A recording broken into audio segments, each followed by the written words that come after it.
Anyone have a question?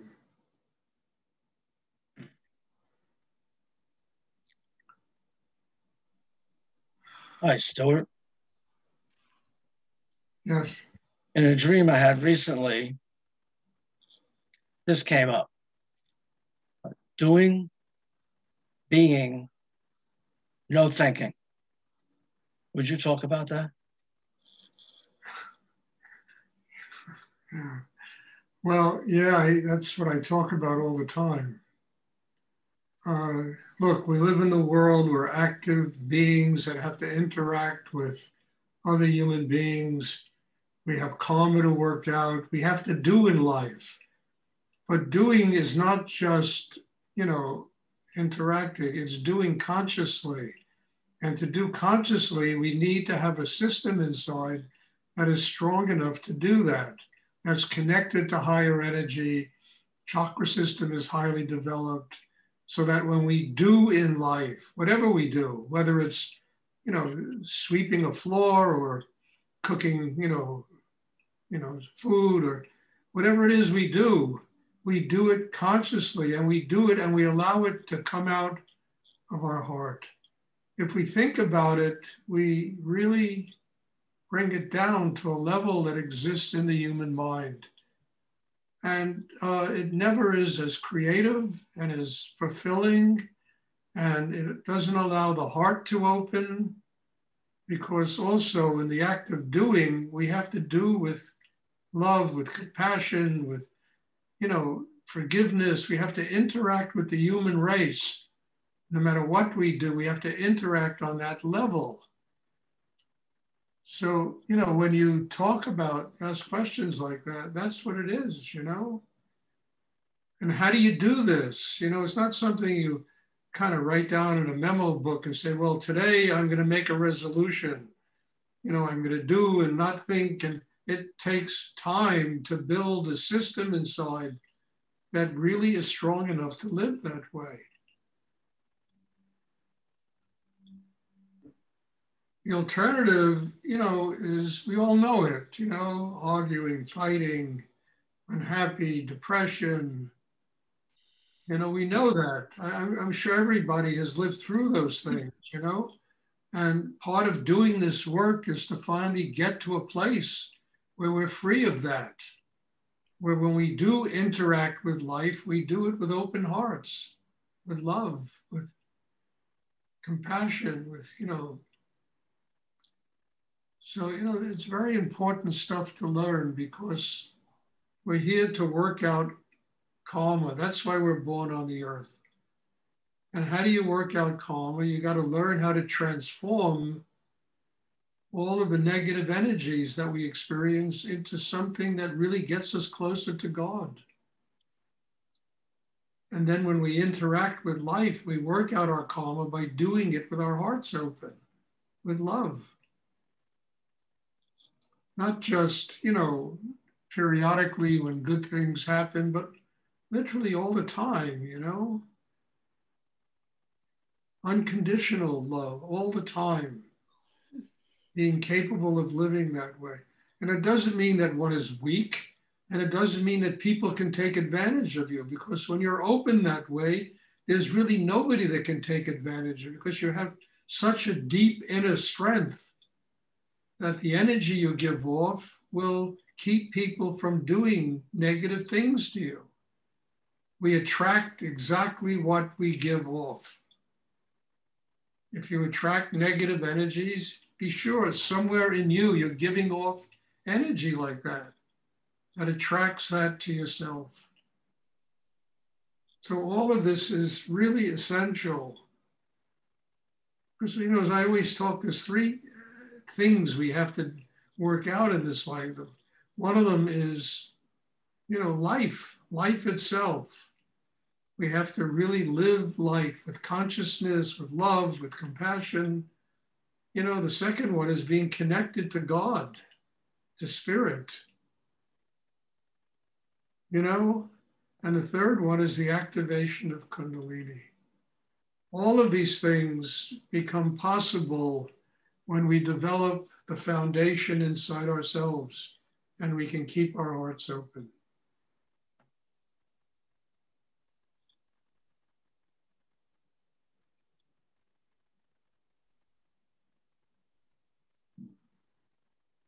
So, it's not just words, it's really action, it's living, it's learning, it's growing, it's making commitments to what really gives you your life and really helps you to develop yourself inside.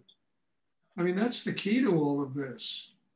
Nobody can do this by periodic visits to a meditation class. It just doesn't work. There has to be that focus, that commitment, that inner work that enables one to build a system that allows you to do it and not think about it and not, and to do it with openness and love and, to work out that part of life that has to be worked out and that really scares most people, which is interacting with the world. Because, frankly, the world is a fairly, surreal place. I mean, most people don't function here with a lot of consciousness. But that doesn't mean we, can't function here with a lot of consciousness. How other people live is not the problem. It's the way we live. That's the problem. It's also the solution to the problem by making the commitment to build a system inside that is strong enough to do what I'm talking about.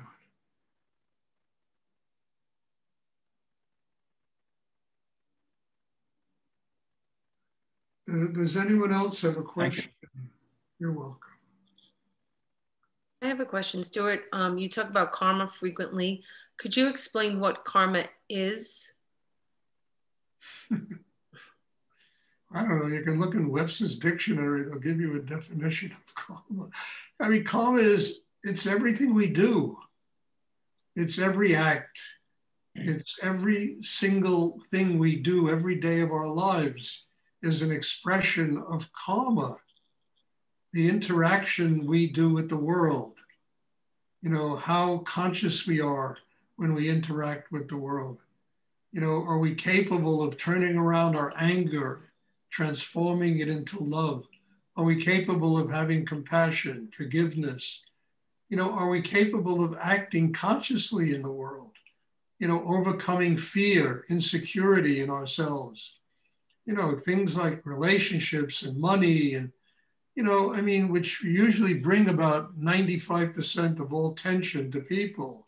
Can we overcome these things and interact with the world on a way where we can love unconditionally? We can not be afraid of money and being insecure about all kinds of things that people are insecure about in life. But karma is everything we do. And when we start doing it on the level that I've been talking about this evening, we start working out the karma. We learn how to transform negativity into an energy that gets us closer to God, so that everything in life becomes the teacher instead of the enemy, instead of the thing that we're afraid of. Is the thing we embrace because it teaches us exactly what we have to do to grow closer to God. That's how you work out karma. We build a system inside that allows life to be the teacher. Life is no longer the enemy. Life is no longer a pain in the ass. It's just teaching us every day what we need to learn to grow, to become more human, to live with love, with happiness, with joy, with open hearts. That's how you work out karma. You work out karma by working out your inner life, by building a system that can keep the heart open. And then your interaction with other human beings is that way. And, a lot of us are afraid of that. For people who are going to take advantage of you. The only time people can really take advantage of you is when you're closed inside. You're not open inside.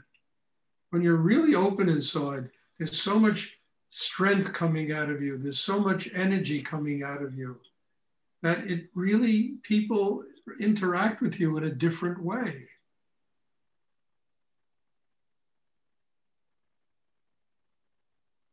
That's what working out karma is. And then whether we're in the grocery store, we're driving a car, we're at the dentist, or whatever we have to do, whatever it is, we do it with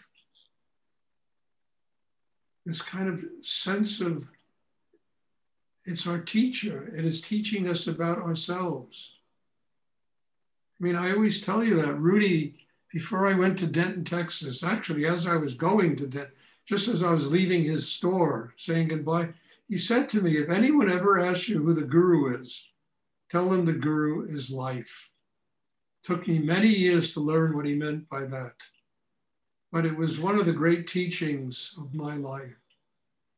Because, when I was younger, life was the enemy. And I used to hide out from it. And as I got stronger inside, life became the teacher, became the guru.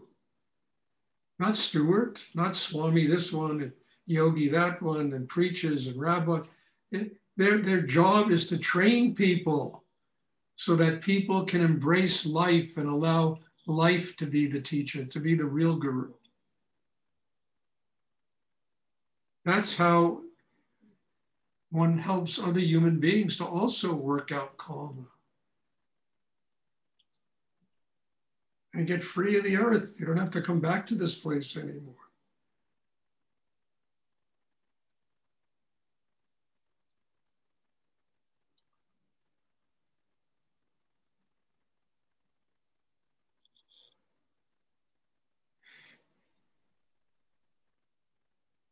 Thank you, Stuart. You're welcome. Does anyone else have a question? I have a question, Stuart. Yes. Could you talk about the balance between following our individual path and pursuits and our responsibility to take care and nurture our relationships? Our relationship with who? Just family, friends, our people. Yeah, but listen, family and friends, and they're your path. They're your path. Having a spiritual life is also your path. It's not one or the other. It's this and that and that and that and that. Whatever you experience in your life is your path. The good, the bad, the indifferent, whatever it is, it's your path. And that path is not in conflict with anything else. I mean, if you're not big enough to love and completely, unconditionally your family and make room inside yourself for them to live, you're never going to have a spiritual life. I mean this. It's not this path or that path, or it's all of it.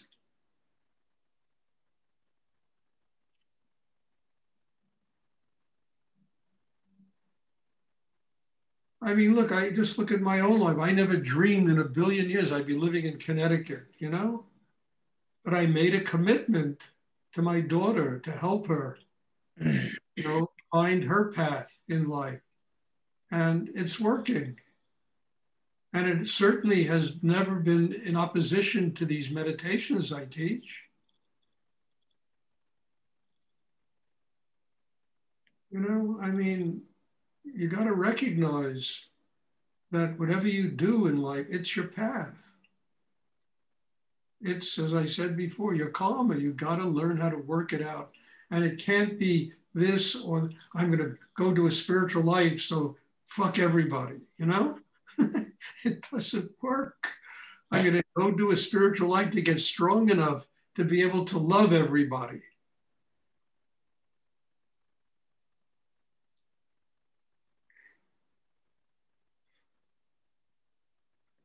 I remember the first time my mother came to one of my meditations. I'm telling you, you couldn't work out karma on a better level than having your mother sitting there in meditation. And the best part about it, the students I had were treating her like a queen. They loved her. They really, it was incredible how much they gave to her and loved her. I mean, it was a wonderful thing for her, for me. And yet when I was a kid, I was the black sheep of the family. I was the one who was the nut, you know, hitchhiking all over Europe. He's, you know, got gurus and this one, he wants to go to India. I was the nut in the family in my 20s. And then all of this turned around. And why did it turn around? Because I got strong enough to make it possible. That's the only reason it turned around.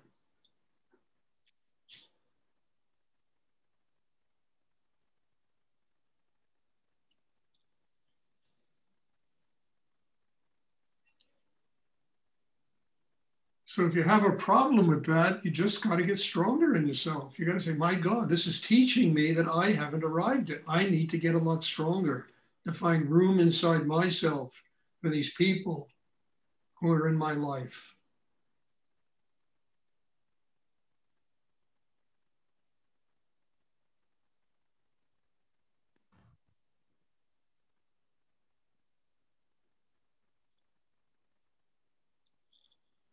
I mean, there's room for all of you in my heart. There certainly has got to be a place for my daughter there, you know. My father, my mother, God bless them. One of the great miracles in my life is when I found out that my father, who died when I was a very young person, he was my first teacher. And it transformed me when I discovered that, changed me inside. It, you know, it became profound and unconditional love for what happened really, you know, an hour before he died to me. But it took me years to recognize this.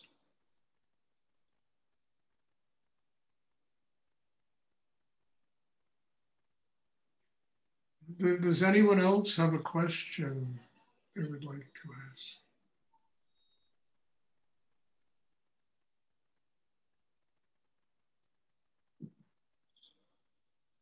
Yeah, Rudy, in an article I read, was talking about separating the soul or the spirit from the body, the physical body. Could you discuss that? I kind of have a difficulty with that, especially in the one point. You know, it feels very physical. Well, you know, look, it gets down to a simple fact. It's what we're doing in this meditation. Building a system inside ourselves, a chakra system that is strong enough to ultimately allow the soul, you know, and that happens the moment we leave the world, you know, to free itself from the body. But without a strong chakra system, this doesn't happen. And the whole work of meditation is to build that kind of inner life so that we free ourselves of this samsara, this round of, you know, illusion that we're born into that comes with our physical being. So, you know, what he was talking about is exactly that, having to develop an inner life. And ultimately, we free the soul from having to return to this body or a body on the earth where it has to continue to learn these lessons, you know, about what it means to have a spiritual life and to be one with God. But that's the work. That's the inner work, building that kind of inner strength to do that. Because ultimately, look, we all, you know, we all die, you know, we all leave the planet Earth. And it's whatever the condition we bring to that moment determines whether or not the soul is free to move on to the next realm of consciousness that it has to experience. Or it comes back here. It goes, you know, Tibetans, you go to the Bardo realm for 40 days and nights, you know? They prepare you to come back.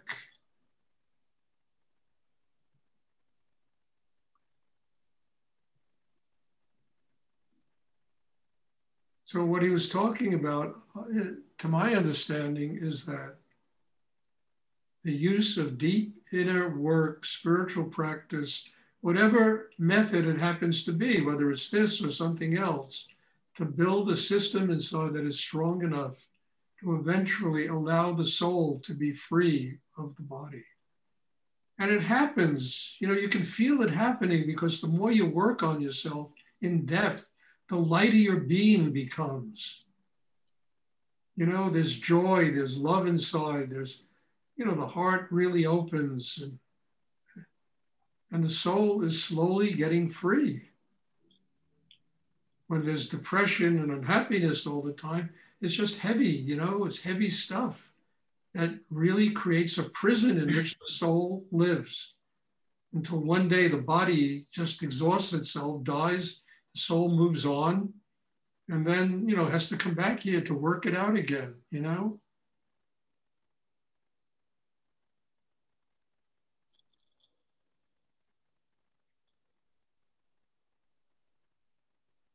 Does anyone else have a question they would like to ask?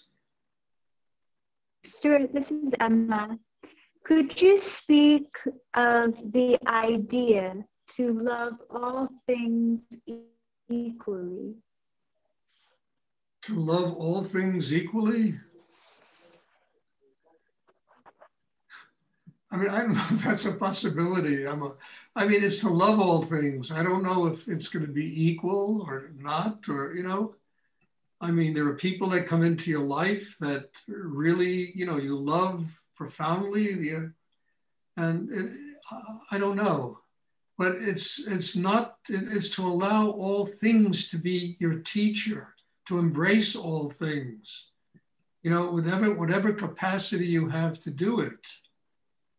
And not worrying about loving all things equally, because I don't think that's a possibility.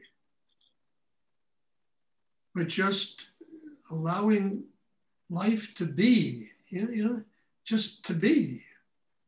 Not to be what I want it to be, but just what it is. That's really a very high state of loving things in the world, to just let it be, let people be. They don't have to fit into your mold of the way they're supposed to live. You know, let animals and life just be.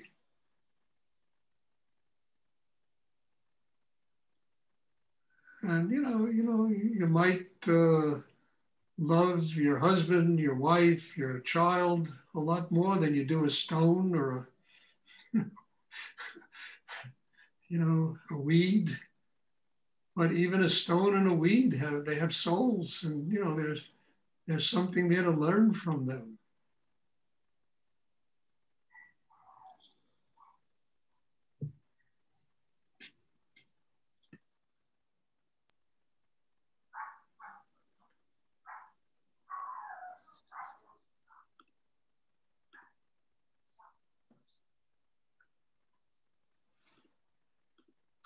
Does anyone else have a question would like to ask? And more importantly, one has to learn to love themselves, to like themselves. I used to say it a lot, you know, the only person we live with 24 hours a day is ourselves.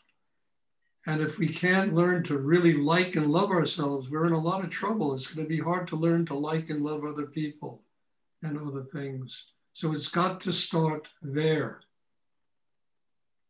And again, to get back to it, you build a chakra system that gives you the strength to do that. To first of all, your own self-worth as a human being, not ego worth, but the treasure that it is to be you. And then it starts there. Then it moves out to family, friends, people you meet once and never see again, you know.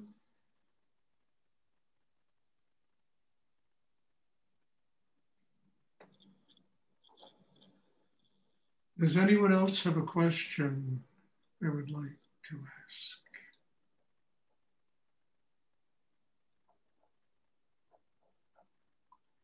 I'm telling you, when you ask questions, it releases a floodgate of things that I don't even dream of talking about, and they just come. Stuart, would you mind repeating that 6-line prayer that starts with in my heart is Rudy, and I didn't write it down, and my memory is terrible. it's a good thing. I do it a lot. It's like, in my heart is Rudy, my soul, Nityananda, Mm-hmm. And I listen to the sound of Om. I live in the light of love at the center of the universe. Oh, right. We all live at the center of the universe. Uh-huh.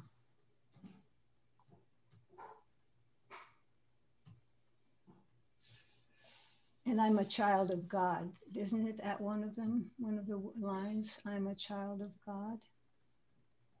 Yeah, the first line, I'm God's child. I am God's child. Yeah. Okay. Rudy in my heart with Nityananda in my soul. Yeah. I listen to the sound of Om. Uh-huh. I live in the light of love at the center of creation. Creation. Yeah. Thank you so much. You're welcome. Okay, if there are no more questions, there'll be meditation on Wednesday evening. And God bless you all. Thank you for being here, for being part of this, for allowing me to learn so much. I think I've learned more in the year of doing this Zoom stuff than I can remember learning in my whole life. So God bless you all for doing this, being part of this. And I'm very grateful to do this and share my life with all of you. And hopefully I'll see you all on Wednesday. So have a good evening. Thank you very much, Stuart. Thank you. Thank you, Stuart. Stuart. Feeling good.